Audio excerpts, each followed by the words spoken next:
Bine ați venit, dragilor din Zodia Gemeni, oriunde v-ați afla în această lume.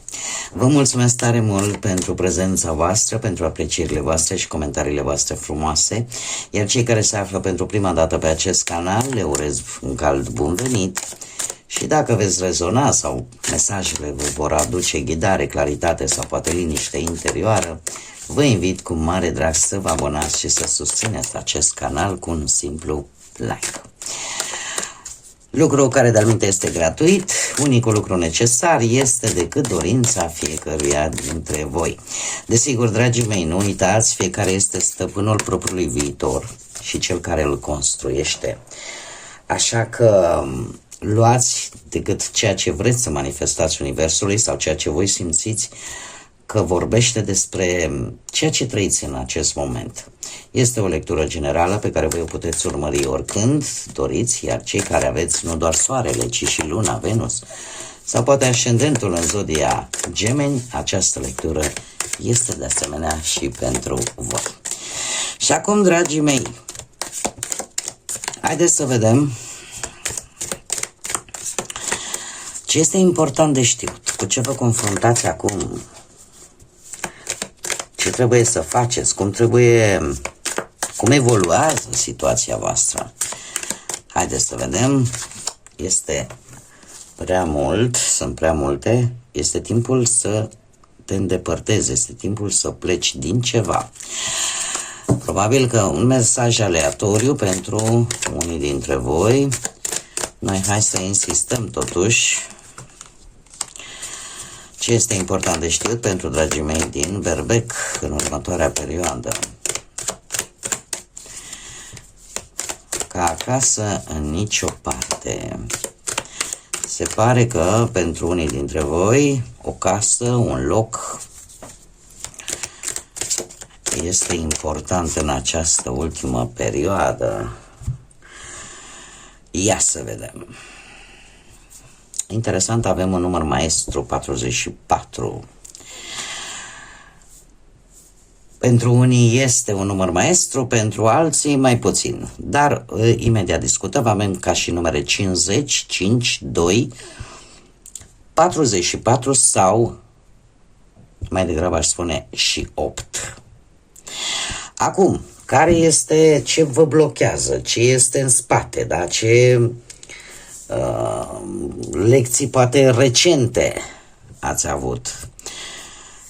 Și avem ca acasă în nicio parte. Asta mă duce cu gândul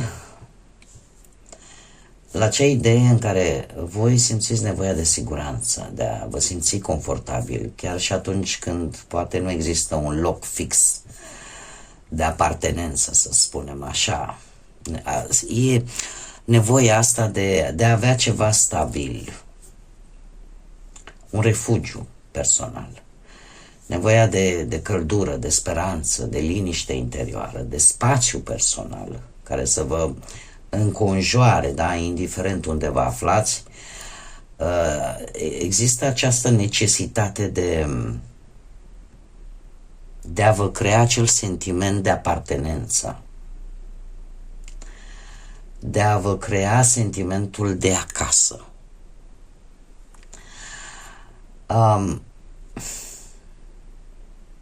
Se pare că, indiferent unde vă aflați, simțiți nevoia de un echilibru interior. Simțiți nevoia de a avea ceva al vostru. Acesta poate să fie o casă la propriu, un cămin, o familie, o relație, ceva care să vă aducă stabilitate. Acțiunea pentru voi este foarte interesantă pentru că vine cu o energie o energie feminină. Ce îmi spune asta? Asta îmi spune că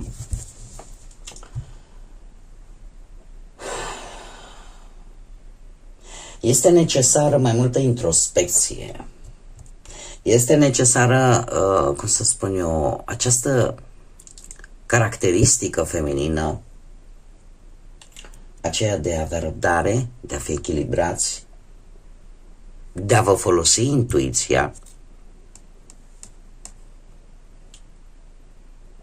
și de o înțelegere un pic mai subtilă a situațiilor cu care voi vă confruntați.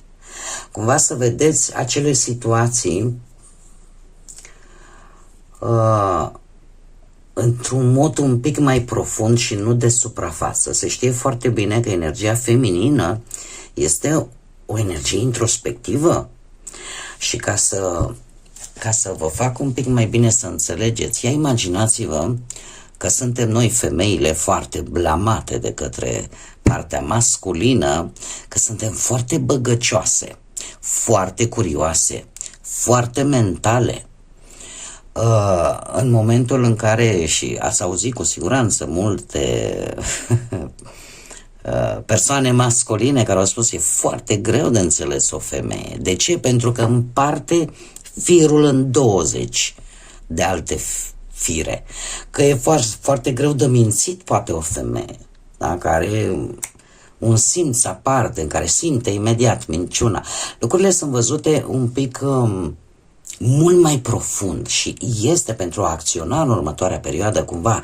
Activați-vă, indiferent că sunteți femei sau bărbați, da?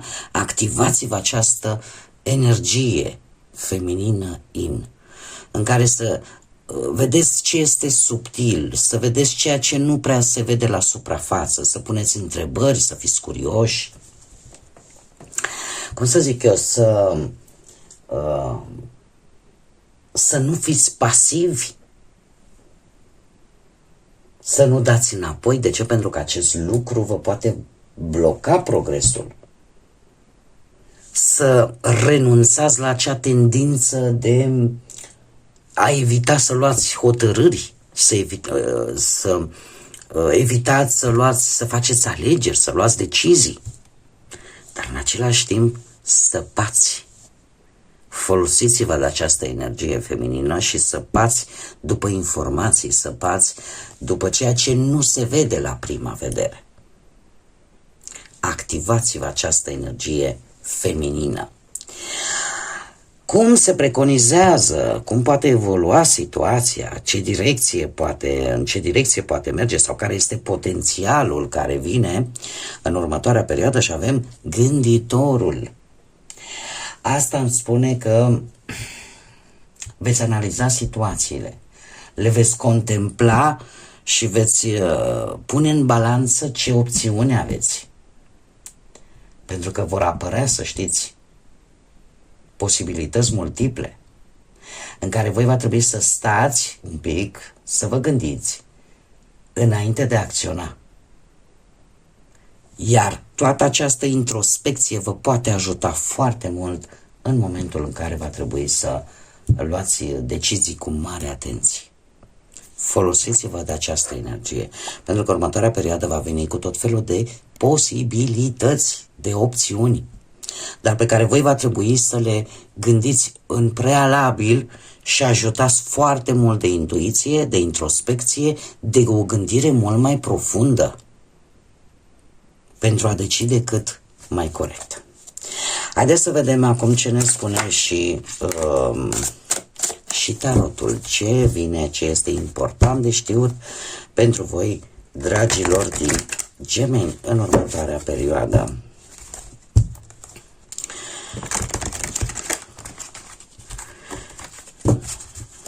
Haideți să vedem ce este important de știut pentru dragii mei Gemeni în următoarea perioadă.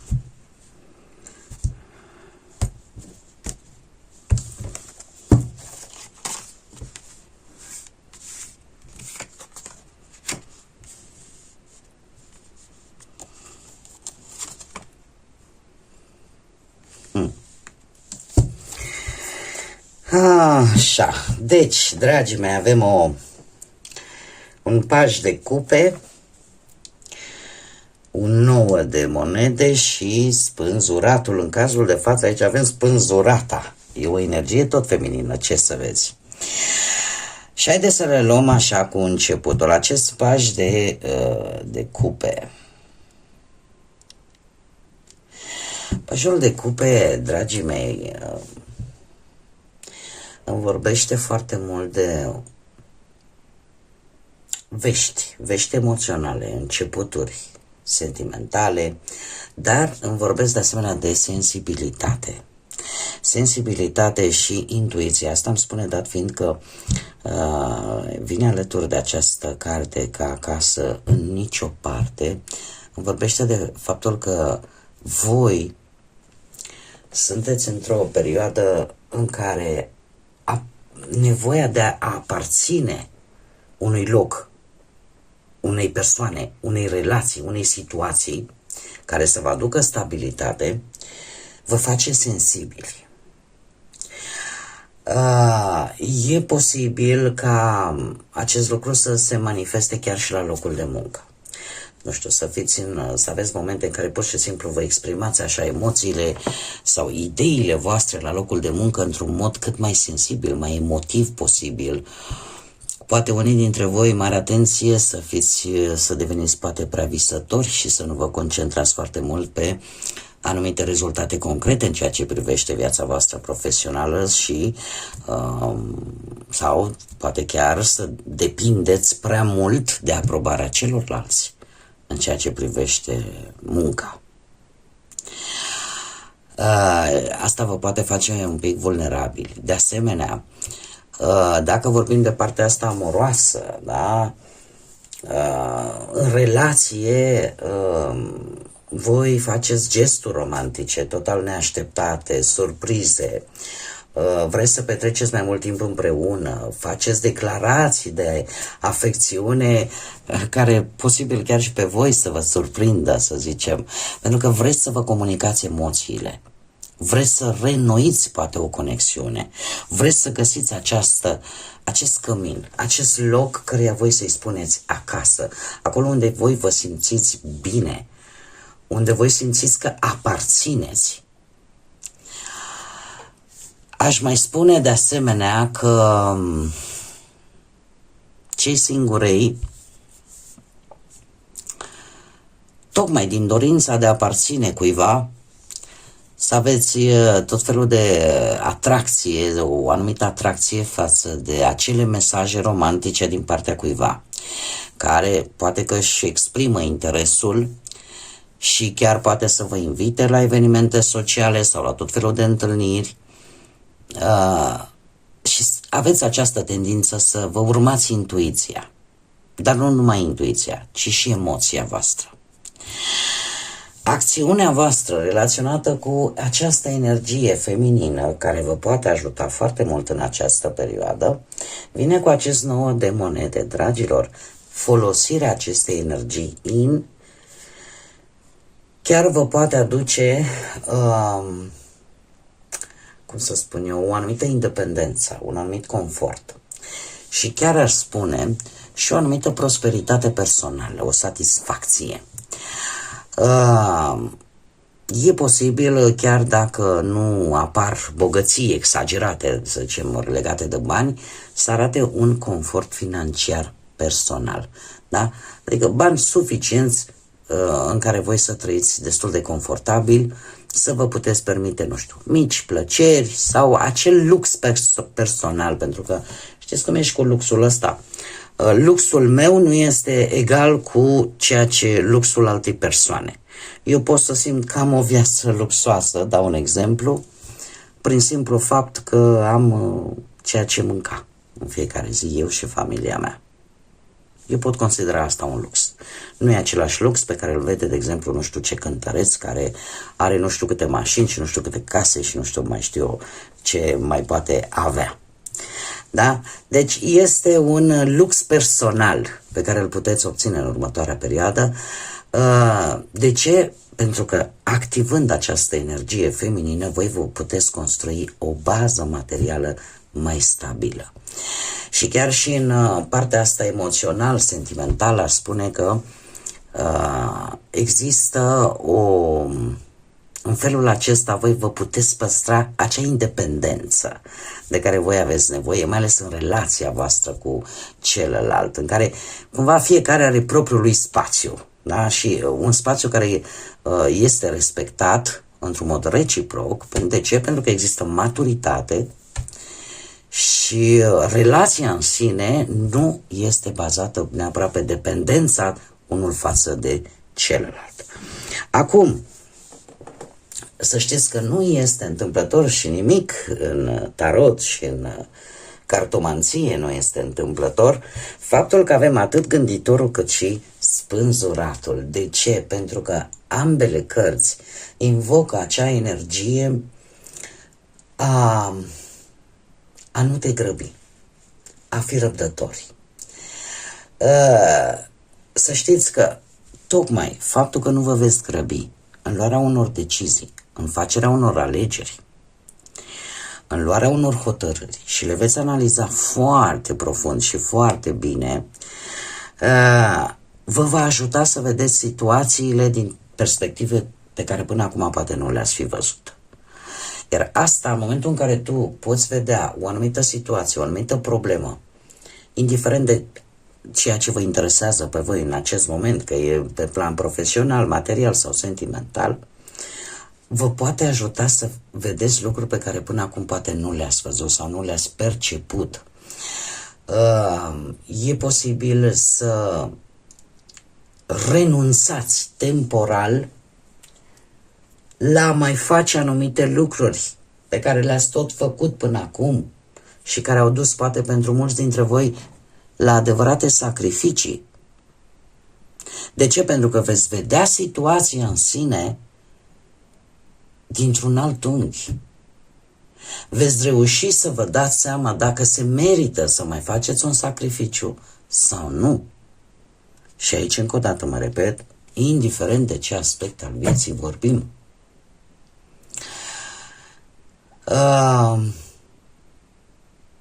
Asta poate duce, adevărat, la o comunicare, să zicem, un pic mai slabă. Dar cred că singurul avertisment cu adevărat important pe care cărțile mi-l transmit, totuși, este bine că vă opriți, este bine că le gândiți, este bine că săpați, ca să zic așa, după informații, după de a vedea într-adevăr ce se află în spatele fiecărei situații. Dar totuși nu rămâneți blocați acolo. Luați decât ceea ce informațiile care vă sunt necesare și mergeți înainte.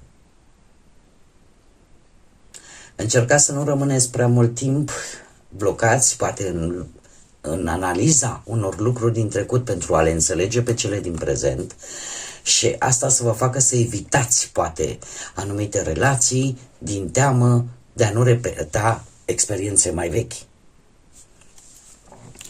Da? Deci vine cumva și cu două, o sabie cu două tăișuri. Dar, din câte văd eu aici, vă și poate ajuta foarte mult să înțelegeți de fapt cum stau situațiile și cam ce trebuie făcut. Că puteți descoperi chestii din trecut care să vă dea un pic peste cap și asta e adevărat. Tocmai de aici vine și acest avertisment. Pentru că în momentul în care îți dai seama, uite, de-aia mi s-a întâmplat mie acum nu știu cât timp și eu nu mi-am dat seama și uite, chestia asta să nu o lăsați să vă acapareze. Luați-le ca pe niște lecții de viață și voi mergeți înainte. Nu vă blocați acolo. Haideți să vedem un alt mesaj important pentru voi, dragilor din Gemeni, pentru următoarea perioadă. Un mesaj, te rog, important. Răbdare. Și avem, cred că e o egretă sau cu costârc, nu vreau să greșesc. Spune așa: creează-ți un loc. Aici îmi spune, creează-ți un loc în natură. Poate să fie și asta. Dar un loc în care tu să te poți reînnoi, să-ți poți recupera energia. Ia-ți un timp în singurătate pentru a-ți găsi echilibrul. Pășește cu încredere către scopul tău.